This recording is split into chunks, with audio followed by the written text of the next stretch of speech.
اور اب یہ بتائیں کہ حیدرآباد کی لیاقت کالونی میں قربانی کا بیل قابو سے باہر ہو گیا ہے۔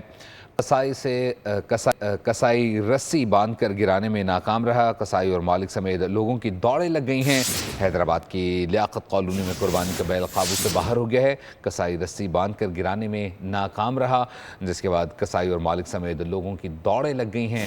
اور یہ مناظر ہیں جب اناڑی کسائی کی جانب سے قربانی کا بیل گرانے کی ناکام کوشش کی گئی، جبکہ یہ بتایا حیدرآباد میں لیاقت کالونی ہے جہاں قربانی کا بیل گرانے کی کوشش کی جا رہی تھی، اور اناڑی کسائی کی وجہ سے جو بیل ہے وہ بھاگ نکلا ہے، جسے پکڑنے کے لیے مالک سمیت لوگوں کی دوڑیں لگ گئی ہیں۔ یہ مناظر ہیں، عید کے دوسرے روز بھی سنت ابراہیمی کا عمل جاری ہے، اور ایسے میں حیدرآباد میں جو اناڑی کسائی ہے اس سے متعلق یہ واقعہ رپورٹ ہوا ہے، جہاں قربانی کا بیل گرانے کی ناکام کوشش کی گئی اور جو بیل ہے وہ بھاگنے میں کامیاب ہو گیا ہے، جس کے بعد جو مالک ہے اور ساتھ ہی جو دیگر لوگ ہیں ان کی وہاں دوڑیں لگ گئی ہیں۔ حیدرآباد میں یہ وہ مناظر ہیں جب اناڑی کسائی کی جانب سے جو قربانی کا بیل ہے وہ گرانے کی کوشش کی جا رہی تھی، تاہم بیل بھاگ نکلنے میں کامیاب ہوا ہے۔